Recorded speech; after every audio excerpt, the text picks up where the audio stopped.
¡Hey! Imagínate que fueras poseído por una entidad demoníaca. Tienes fuerza sobrehumana, mucha resistencia, electroquinesis, telequinesis, puedes leer mentes y, lo más importante, eres más feo que una nevera por detrás. ¿Tú qué harías? En este vídeo te voy a mostrar qué no deberías hacer, qué deberías hacer y cómo vencer al demonio Lamashtu en El Exorcista Creyentes.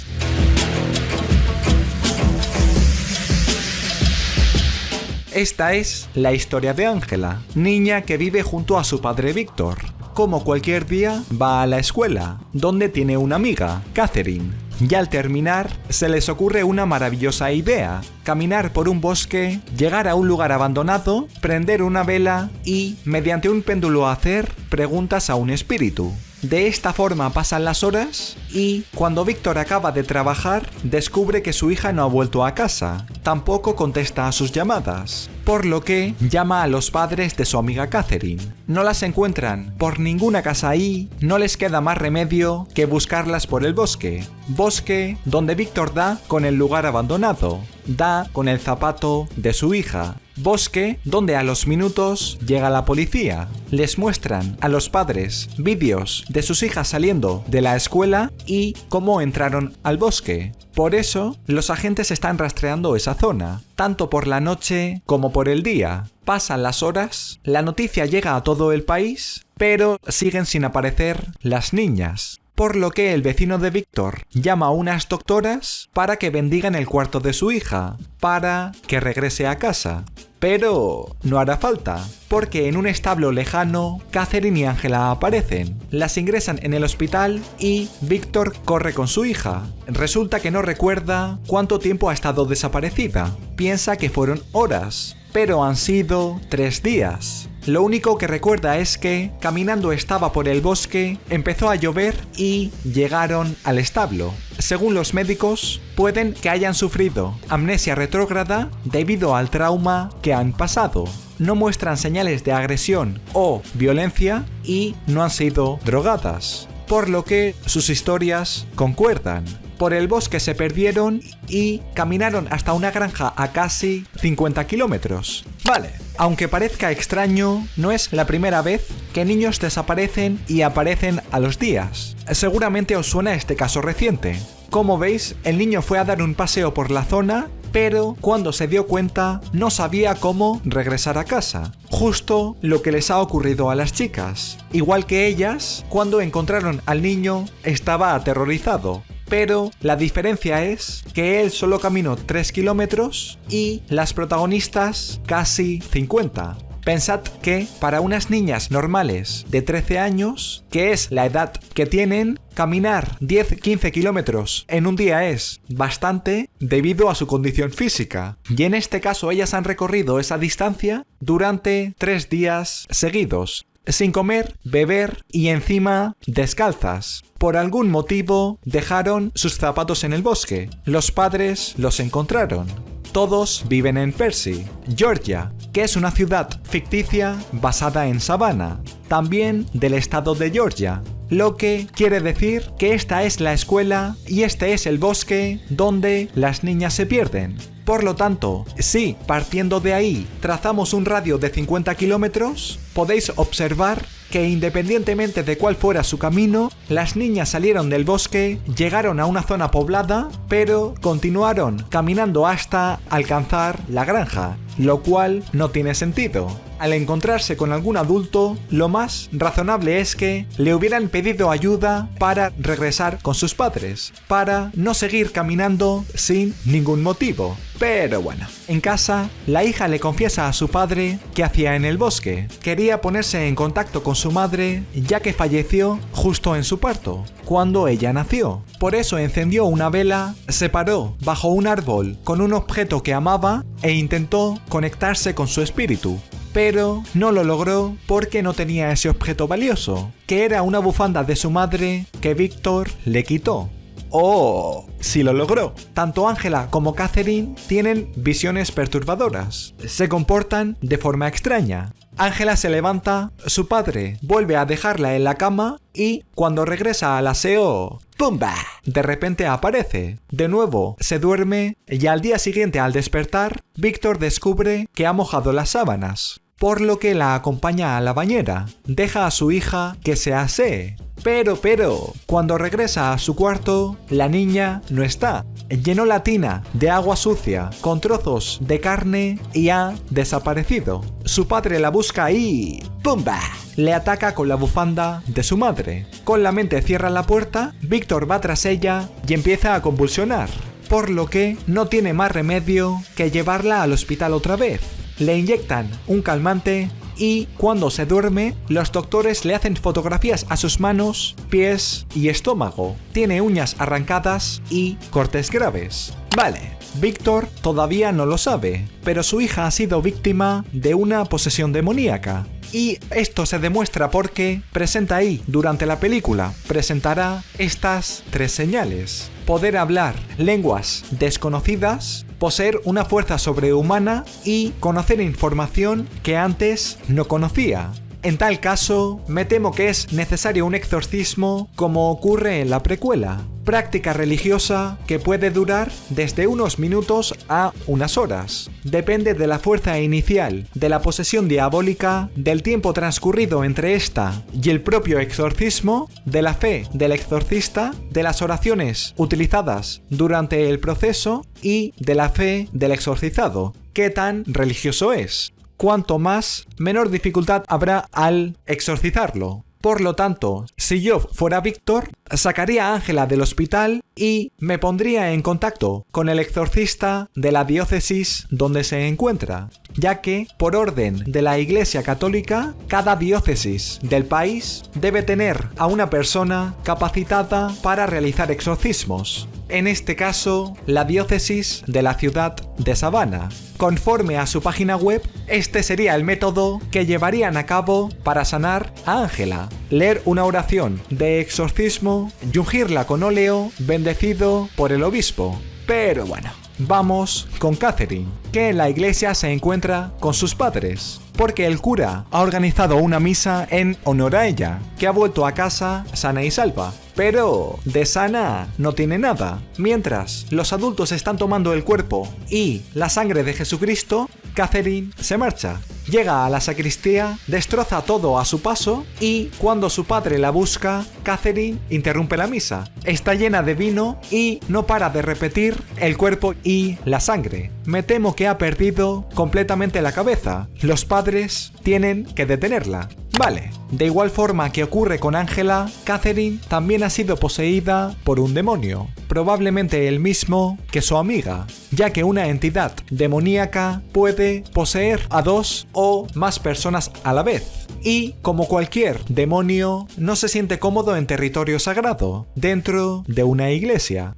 De ahí que Catherine perdiera el juicio en misa. Claramente el sacerdote no sabía que tenía delante una posesión demoníaca, pero si hubiera sido así, habría hecho uso del libro religioso de los textos del mundo del Antiguo Testamento, donde hay un ritual contra Lamashtu, que es el demonio de esta película. Lo habría reconocido el sacerdote simplemente agarrando otro libro, el Diccionario Infernal, pronunciando cada uno de todos los demonios conocidos, con Lamashtu habría sobresaltado, y justo ahí recitar las oraciones del ritual para vencer al demonio. Sigo. Fuera del hospital, los padres vuelven a encontrarse. No entienden qué les ocurre a sus hijas, pero tienen alguna sospecha.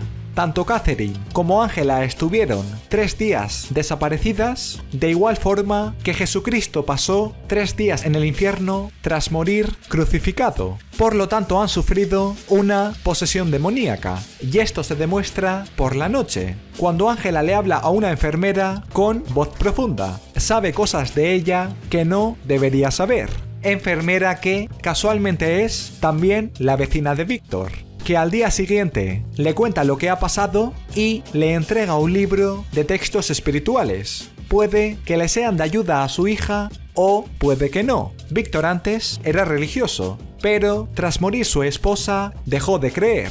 No obstante, tendrá que hacerlo de nuevo, porque Ángela conocía el nombre que iba a usar la vecina cuando quiso ser monja. nombre que nunca llegó a utilizar porque se quedó embarazada. No tiene sentido que su hija conozca esa información cuando la vecina jamás se lo ha contado a nadie. De igual forma que las cicatrices del estómago de Ángela formen la palabra ayuda, tal y como indica el libro que lo escribió esta mujer, ya que su hija también sufrió una posesión demoníaca, por lo que Víctor le hace una visita. Vale. Como he dicho antes, una señal de que alguien ha sido poseído demoníacamente es que conoce información que no debería conocer. Como veis, Ángela llama a la enfermera hermana Marie Xavier, nombre de monja, ya que, como ella mismo dice, casi ingresó en un convento. Y como esto suele hacerse cuando eres mayor de edad, no tiene sentido que una niña de 13 años supiera que una mujer de 67 años estuvo a punto de ser monja hace unos 50 años. Eso, más la habilidad de mover objetos con la mente, la telequinesis, la habilidad de manipular la electricidad psicológicamente, la electroquinesis, la fuerza sobrehumana, etc., son motivos suficientes para que Ángela sea llevada a un psicólogo o un psiquiatra, que a diferencia del primero puede recetarle medicamentos. Pero, como ninguno funcionaría, como la noticia de la desaparición llegó a todo el país, es cuando podrían ponerse en contacto con un exorcista o un sacerdote capaz de realizar exorcismos mediante la Iglesia Católica, que es lo que ocurre en la mayoría de películas sobre exorcismos de niños. Primero, los padres atienden a su hijo médicamente y, como nunca sirve de nada, segundo, lo atienden religiosamente, ya que la medicina tiene límites. A veces, fuerzas sobrenaturales invaden el cuerpo de una persona. A veces se requiere un exorcista. Siga. Poco después, Víctor llega a la casa de la experta en posesiones, que es nada más y nada menos que la madre de Regan, la protagonista de la película original, Chris. Después de su posesión, durante años, ella estudió los diferentes ritos de exorcismo que existen en el mundo. De ahí que escribiera un libro sobre ello, sobre su hija. Y como Ángela está pasando por lo mismo, Chris decide ayudar a Víctor. Junto a la vecina y al padre Maddox van a verla, ya que la han internado en un centro psiquiátrico. Me temo que el demonio se ha apoderado de su cuerpo. También del de Catherine, que sus padres decidieron llevarla a casa. Terrible idea porque cuando Víctor y Chris van a por ella, la familia ha perdido la esperanza. De Catherine no queda nada. Chris piensa que ha sido poseída por el mismo demonio que poseyó a su hija. Pero no. Catherine agarra un crucifijo y le destroza los ojos. Cuando llega Víctor es demasiado tarde. Chris es llevada en una ambulancia. Vale. De toda la saga del exorcista, esta es la primera película donde el malo malísimo no es el demonio Pazuzu, sino, como he dicho antes, Lamashtu, nombre que no mencionan en ninguna escena del largometraje, pero sí en los créditos finales. Demonios que son enemigos, son de origen mesopotámico y suelen representarse juntos. Por lo tanto, cuando Chris le dice a Catherine poseída que sabe quién es, que se conocieron en el pasado, tiene razón. Lamashtu puede ser vencido de las mismas formas que con Pazuzu.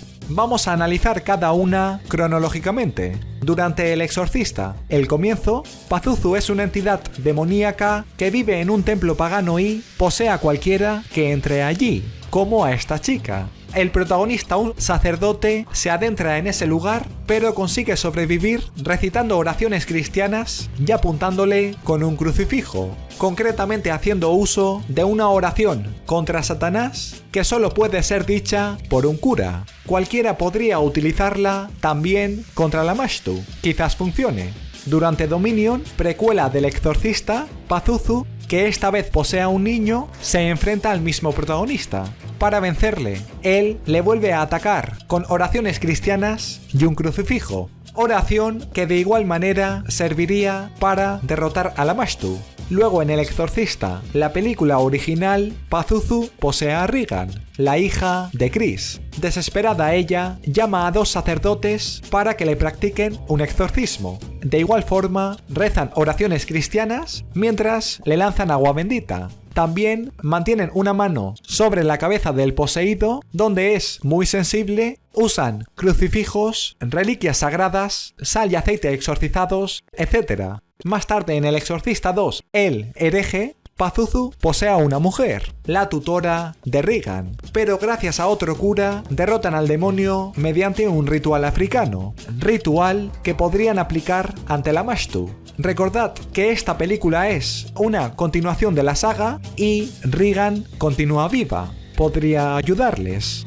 Después, en El Exorcista 3, Legión, Pazuzu posee a uno de los sacerdotes de la primera película, pero otro cura con un crucifijo logra vencerle. Y por último está la serie del Exorcista, donde el demonio posee a varios personajes y todos y cada uno de ellos son curados de igual manera. Oraciones cristianas, crucifijos y un sacerdote. Por lo tanto, por ahora, Víctor y los padres de Catherine necesitan eso, no dejar a una supuesta experta en exorcismos sola ante el mal. Por eso Catherine le ataca. Siga. Tras esto, el padre Maddox les pide a los miembros de la diócesis que autoricen el exorcismo de las niñas. Para ello, necesitan estar todos los protagonistas juntos. Víctor necesita a la doctora que llamó su vecino, que se dedica a hacer rituales curativos contra demonios. Demonio como el que Ángela tiene en su interior. Víctor la saca del centro psiquiátrico y en casa todos se preparan para el exorcismo. Todos menos el sacerdote, que, como la diócesis ha decretado que las niñas deben seguir siendo atendidas psiquiátricamente, les abandona. Pero no importa. Recordad que la vecina casi se convirtió en monja cuando era joven. Puede realizar el rito romano. Por lo tanto, se coloca un amuleto protector gris y recita unas oraciones cristianas que parecen dañar al demonio. Lo dejan bastante malherido. También rociarlas con agua bendita. De esta forma expulsan cualquier resto maligno de su cuerpo e intentan liberarse. Casi lo consiguen. Sacan vapor de su interior y la doctora lo contrarresta con humo de la chimenea. Así el vapor se desvanece con el fuego. Es el comienzo del ritual, donde los protagonistas continúan orando. Vale, todo este proceso para desposeer a las niñas, los adultos podrían habérselo ahorrado si hubieran averiguado cuál es el nombre del demonio, la Mashtu, ya que así habrían descubierto quién es su mayor enemigo. Como he dicho antes, el demonio Pazuzu. Los dos pueden ser vencidos de igual forma, pero también pueden ser vencidos si se enfrentaran el uno contra el otro. Por lo tanto, la idea habría sido que alguno de los protagonistas se hubiera puesto en contacto con alguno de los personajes que fue poseído por este demonio, que gracias a las películas, a la serie e incluso a los libros de la saga, conocemos que son muchos, y haberles pedido que les ayuden, que se enfrentaran a Ángela y Catherine. Porque aunque un demonio haya sido exorcizado de su cuerpo, siempre existe la posibilidad de que esa entidad demoníaca pueda regresar a poseer a esa persona de nuevo. De esta manera, tanto Pazuzu como la Mashtu se habrían liberado de sus respectivos cuerpos para estar en su forma original, para ser más poderosos.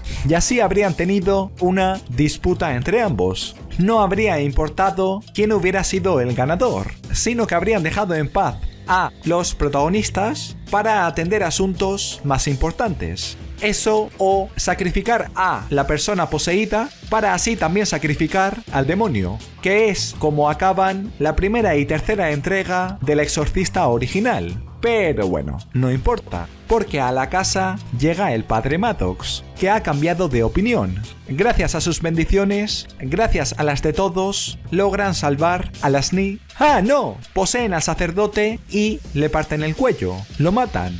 Por eso rápidamente, Víctor agarra la bufanda de su esposa y se la coloca a Ángela. De esta forma intenta que su hija vuelva en sí. debido al poder del amor, Ángela se recupera. Ah, no, tampoco, ya que antes el demonio les dio a elegir qué niña de las dos salvar. Trampa para acabar con una de ellas. Y ahora el padre de Catherine cae en esa trampa, porque elige a su hija. De esta forma, cuando liberan a Ángela de la silla, su cuerpo levita delante de todos. La Mashtu sale de su interior, vomita todo lo maligno que quedaba en ella y su corazón deja de latir. Pero no os preocupéis, continúa viva. El poder del amor esta vez funciona. No obstante, Catherine no tiene la misma suerte. Muere y el demonio se la lleva a su mundo. Por mucho que le apliquen reanimación cardiopulmonar, la niña no revive. Todo por culpa del demonio. Y, demoníacamente, esta película ha sido vencida. Esto ha sido El Exorcista Creyentes. Seguro que ya sabes cómo vencer al demonio Lamashtu. Si has llegado hasta aquí, dale like, suscríbete y ponme recomendaciones en los comentarios. En el próximo vídeo más, pero no mejor, porque es imposible. ¡Venga!